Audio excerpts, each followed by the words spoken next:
Okay, so it's just how it's explained in the video. Okay, in the title of the video. So I have my notes here.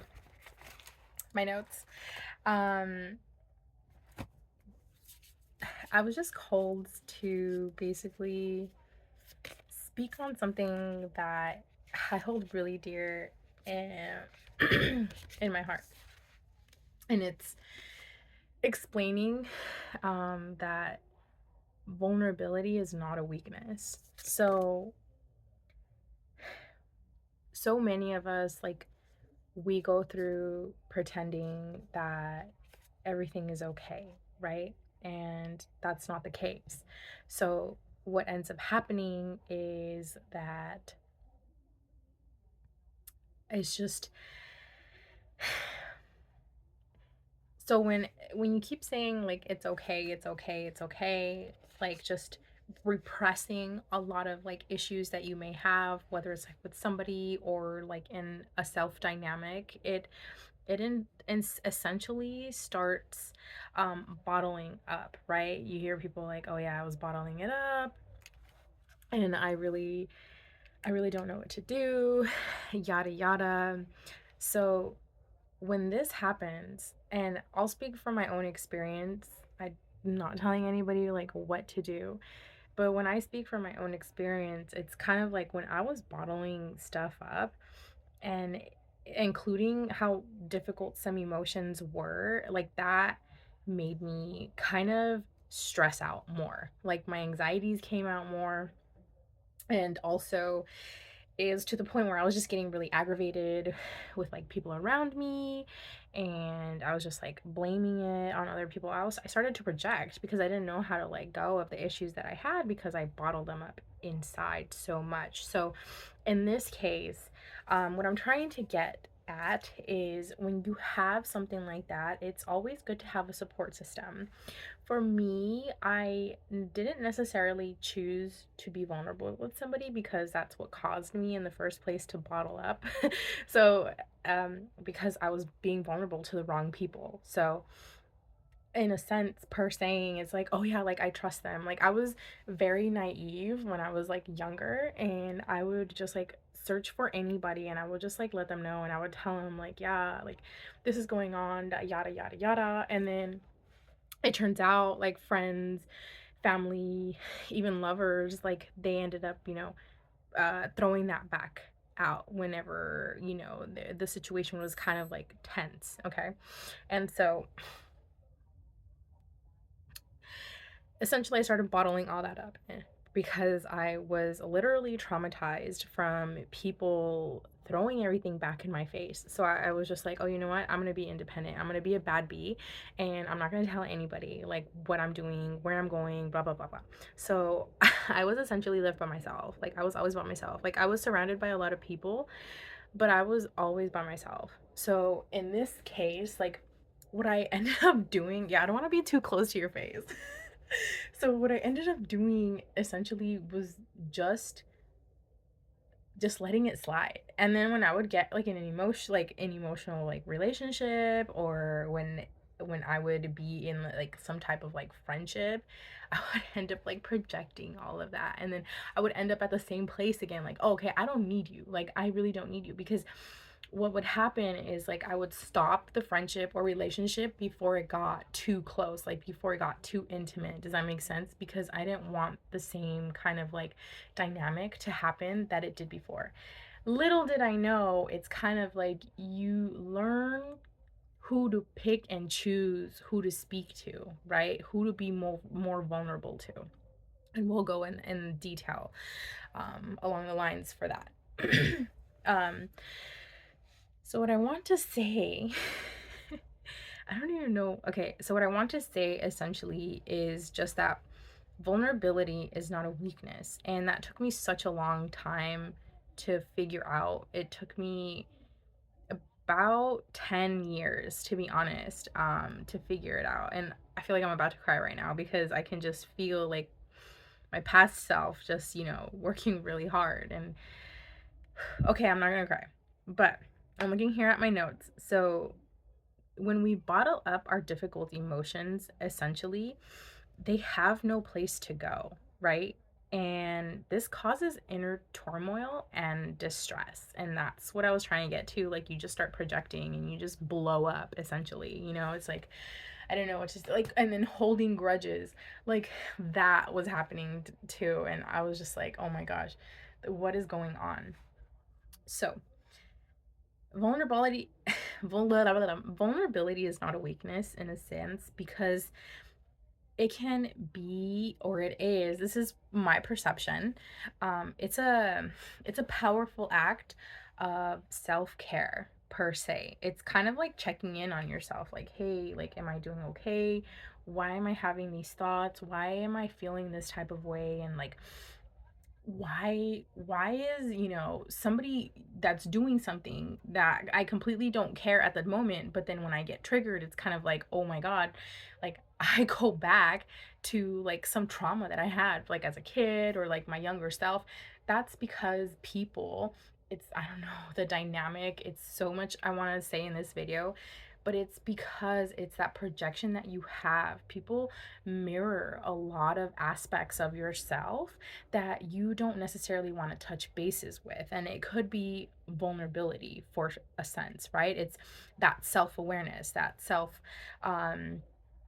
self-care, self-reflection. So a lot of, my videos incorporate that, because it's removing that non self-reflection that you may have, right? That you may not have, or you may want to kind of embody yourself a little bit differently.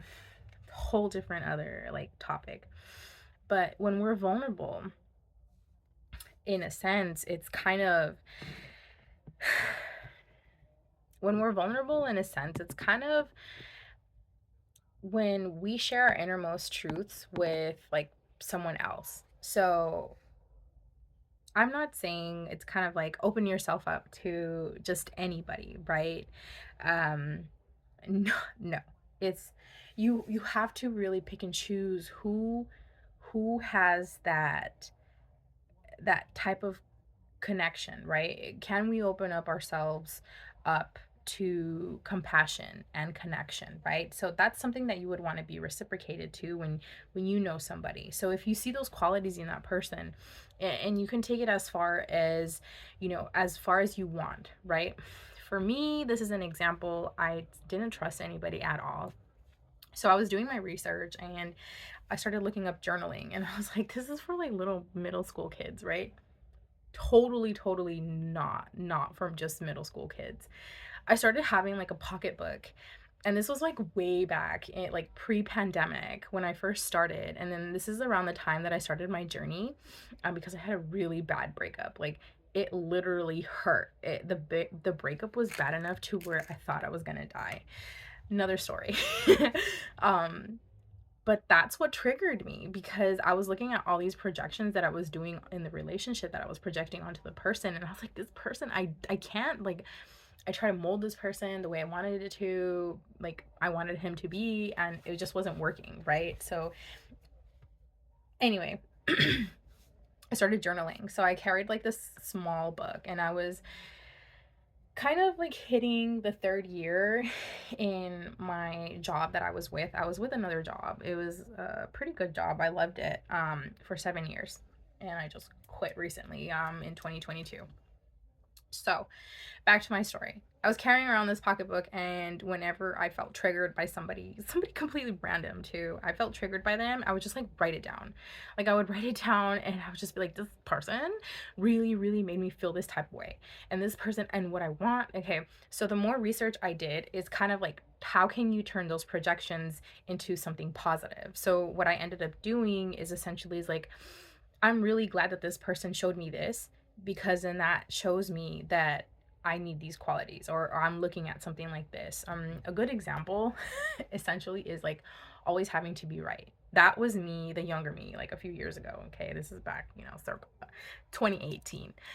I I essentially had to have the last word. I had to be like top dog. I had to know everything. I like didn't want anybody to excel more than me, because it's kind of like I've always had the notion of like, my life is just going to be hard. It's just going to be hard. And It's not. It doesn't have to be hard. So essentially, my little like pocket books turn into like journals.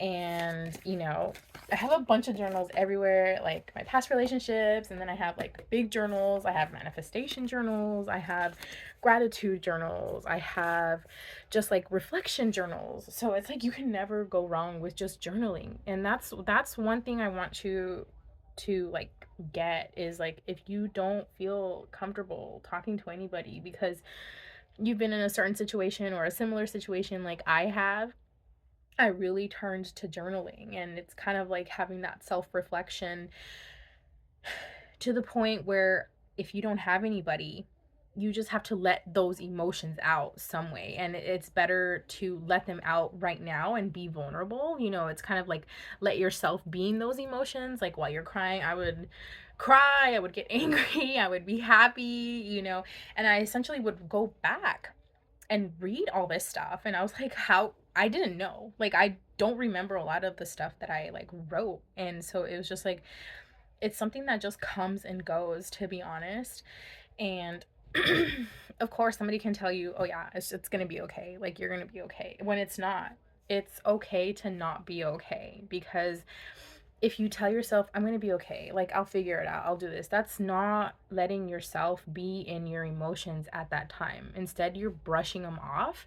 And this is what I learned. Okay, this is what I learned, and I was just brushing my emotions off, and I was just saving them for another like day, like a rainy day when I had time. Okay, that's not essentially what I wanted. So I regrouped myself, and I was just like, you know what, if I feel some type of way, I even wrote it down in my like phone just to look back at it like later on too if I didn't have my notebook, because I was like, it was a pretty busy job. And um so yeah, if you don't have somebody to have that compassion and connection with where you can be vulnerable. Vulnerable is essentially just, just like letting go of like what you're feeling right now. It's not necessarily that they have to fix it for you where they can find a way out.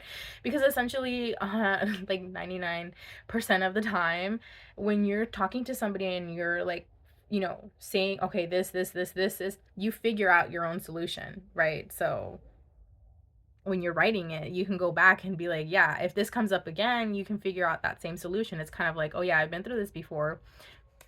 We can get through it. I am acknowledging what I'm going through, what I'm feeling. Okay, what's triggering me?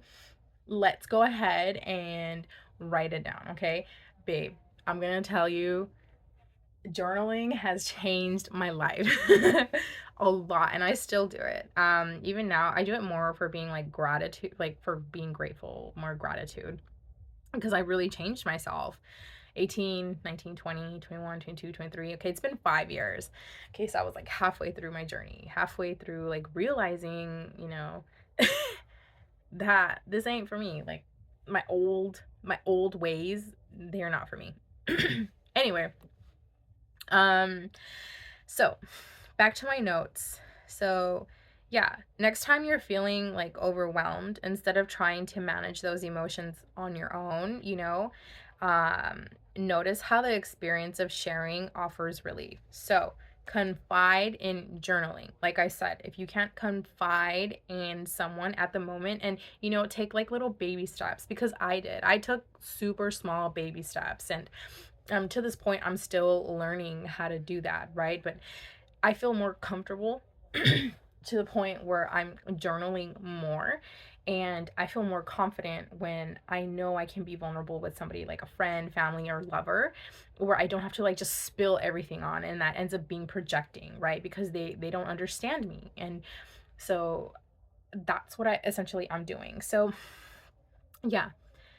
Um, so yeah, vulnerability is not weakness. And I hope this helped you, because it's definitely helped me, and I was just called to send this or to like share this with somebody, or share this with you, because I don't know. Look, I'd have no chargers here in my room whatsoever, and I have like this makeshift kind of like charging thing. I have my candle stacked, and I have like my like what is it called? I don't even know what to call it, but it's like one of those um like basket carrier like things where you put like here's the carrier and then your phone, you put it on there. Like that's literally, and then I have like my lamp, my like TikTok lamp. But yeah, I hope this helped. So, you know, if you want to hear more about my journey and stuff that might be helpful for you, don't forget to like, comment, and subscribe, to Self Made Aesthetic. Like, I've been wanting to do this for a long time, and, just now it's just clicking. You are loved. Okay. Bye.